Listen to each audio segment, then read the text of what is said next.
Olá pessoal! Nesse episódio de Veículos e Histórias, vamos saber a diferença de um virabrequim crossplane e de um flatplane. Já repararam como o esportivo norte-americano ronca diferente de um europeu, mesmo usando a mesma configuração mecânica? Pois é, isso está relacionado diretamente ao virabrequim, e a mudança mais evidente foi percebida na moto esportiva Yamaha R1, cujo ronco mudou radicalmente a partir de 2009. Mas antes de explicar sobre cada sistema e como funcionam, eu peço para que se inscrevam no canal e ativem o sininho para sempre acompanhar nossos conteúdos. Então vambora!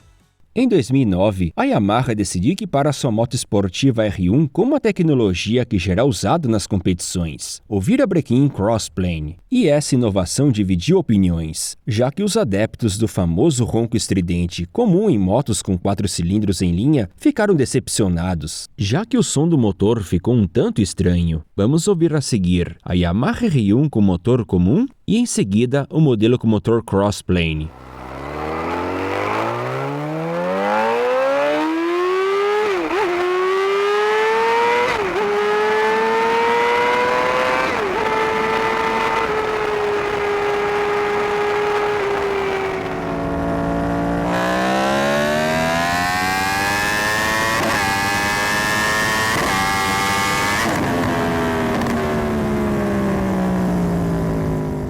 Mas por que isso aconteceu? Primeiramente, antes de aprofundarmos no assunto, devemos observar como funciona o virabrequim de um motor 4 cilindros em linha comum, que é chamado de flatplane, ou plano chato em inglês. Essa configuração é usada em quase todos os motores 4 em linha do mundo, não importando se é de moto, de carro ou de caminhão. Nesse tipo de motor, os moentes do primeiro e do quarto cilindro são do mesmo lado, enquanto que os do centro, ou seja, dos cilindros 2 e 3, ficam apontados para o outro lado. Desse modo, sempre 2 pistões sobem e 2 pistões descem. No entanto, cada cilindro está em um estágio diferente no ciclo 4 tempos. A ordem de ignição de um motor 4 cilindros, também conhecido por firing order, é 1-3-4-2. Mas o que é isso? Calma que já vamos explicar. O primeiro pistão faz a primeira queima de combustível, enquanto que o segundo estará expulsando os gases da queima, o terceiro estará na compressão e o quarto estará na admissão.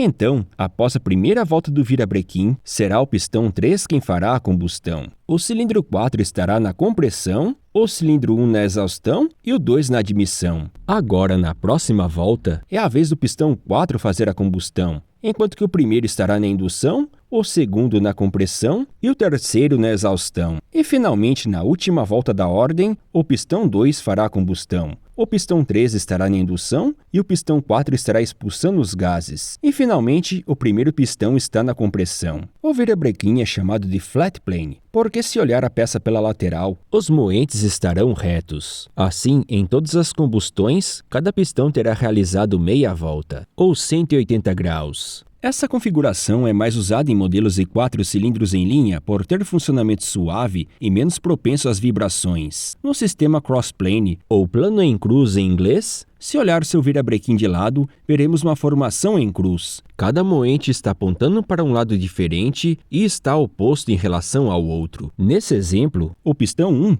está no máximo do curso ascendente, ou seja, no curso máximo de subida, e o quarto estará no máximo do curso descendente, ou seja, na parte mais baixa, enquanto que os 2 cilindros no meio estarão na metade do caminho. Num crossplane, o primeiro ciclo ocorre a 180 graus, como no motor flat, mas no segundo, a queima ocorre a apenas 90 graus, já que ele se encontra no meio do curso. O terceiro ciclo ocorre novamente a 180 graus, mas o último só vai ocorrer a 3/4 de volta, ou seja, a 270 graus. Essa configuração de virabrequim é largamente utilizada nos motores em V da escola norte-americana. Em 1915, as fabricantes Cadillac e Peerless, ambas especializadas em automóveis de luxo, apresentaram seus motores V8, ambos com virabrequim crossplane. No entanto, ambos só ganharam as ruas nos anos 20, sendo que o primeiro Cadillac V8 estreou em 1923 e a Peerless em 1924, e se tornaram os primeiros carros produzidos em larga escala com essa configuração mecânica. E se mostraram muito suaves e balanceados. Um V8 nada mais é do que dois 4 cilindros juntos em uma bancada em V. Quando se usa um crossplane nesse tipo de motor, a ação vibratória de uma bancada é quase totalmente neutralizada pela outra, deixando o funcionamento equilibrado. Mas isso tem um preço. O virabrequim deve ser pesado, sendo que os contrapesos dos primeiros e dos últimos cilindros são os mais reforçados para aumentar a sua massa.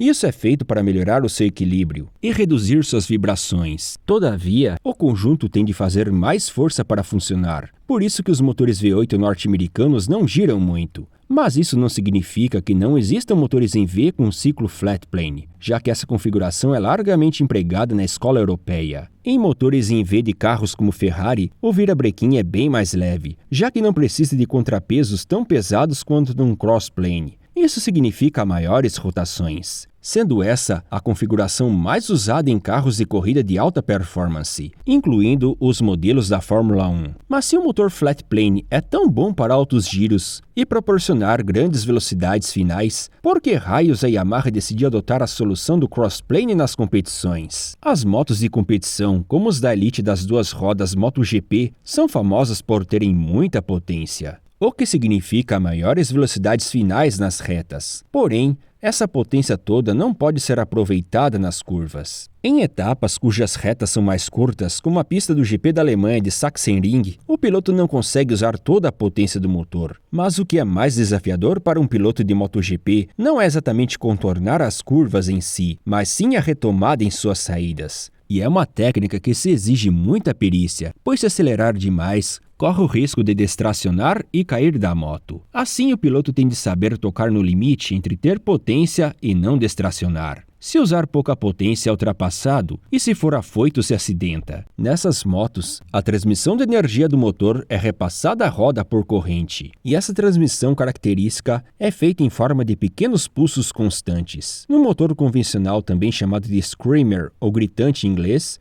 o pulso é enviado muitas vezes a cada volta que a roda dá. Na Yamaha Crossplane, a potência não é tão uniforme quanto no motor convencional. Assim, a moto fica menos explosiva em saídas e curva. Ou seja, sacrificaram a velocidade final para ficar mais ágil nas curvas. Mas se isso é tão bom, por que não é largamente utilizado? É que precisa de muita tecnologia adicional, aumentando sua complexidade mecânica e também os custos de desenvolvimento. Como foi explicado, no motor V8 Crossplane há contrapesos, o que é aceitável para um automóvel. Mas para uma moto de alto desempenho, isso é um problema. A Yamaha usa um contra-eixo para balancear o peso do motor que gira a mesma velocidade do virabrequim. E essa tecnologia seria usada pela primeira vez na YZR-M1 em 2002 e fez um grande sucesso, sendo que o piloto italiano Valentino Rossi obteve 4 de seus 9 títulos mundiais pilotando o modelo japonês com motor crossplane. A tecnologia também ajudou o espanhol Jorge Lorenzo a conquistar os seus 3 títulos mundiais, e também o título mundial do piloto francês Fábio Quartararo. Porém, essa manipulação no regime de trabalho não era novidade, já que ao início dos anos 90, quando as brutais motos com ciclo 2 tempos dominavam, a Honda conseguiu adotar um incomum sistema de trabalho na NSR 500, que passou a ser usado a partir de 1992. Seu motor V4 de 2 tempos poderia passar dos 200 cavalos. Mas como se diz num lema famoso, potência não é nada sem controle. Dessa maneira,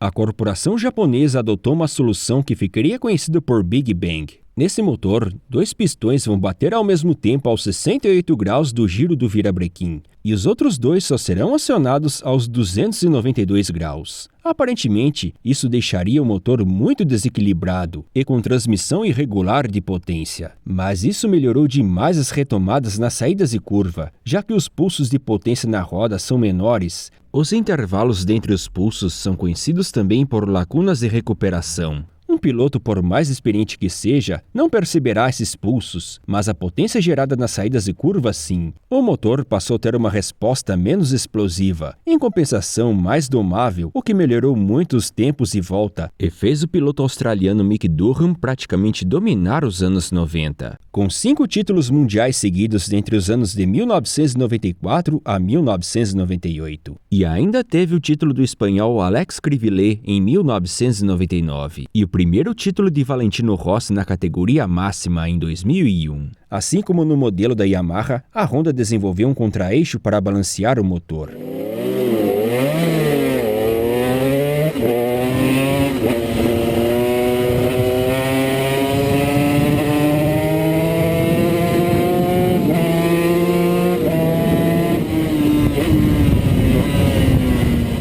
Nas motos de rua, a Yamaha R1 não é a única que usa tal solução mecânica, já que em 2019, a companhia britânica Triumph criou o virabrequim T-Plane, ou plano em T em inglês. Como o motor tem a clássica configuração de 3 cilindros, a formação em cruz não é possível. Então, o primeiro ciclo ocorre a 180 graus, como num flat plane, mas os outros 2 ciclos ocorrerão a 3/4 de volta, ou 270 graus. Isso também modificou seu ronco em relação a um 3 em linha convencional. Com o novo virabrequim, o motor melhorou sua tocada, principalmente em rotações mais baixas, tendo melhor temperamento em retomadas de curva. Outro benefício é no seu uso fora de estrada, que melhora a força de tração. Como sua lacuna de recuperação é maior, em altas rotações a roda pode dar até uma volta completa sem receber nenhum pulso de força, evitando perda de tração. É por isso que a maioria das motos de trilha tem apenas 2 cilindros, e as motos de cross e enduro têm somente 1 cilindro. Dessa forma, a Triumph conseguiu um bom desempenho no fora de estrada para a linha Tiger, mas sem sacrificar a sua clássica configuração de 3 cilindros. E ainda criou um ronco único, fazendo-a diferenciar das demais motocicletas. Então, pessoal, o que acham dessa peculiar tecnologia? Comentem! Vocês já andaram em uma Yamaha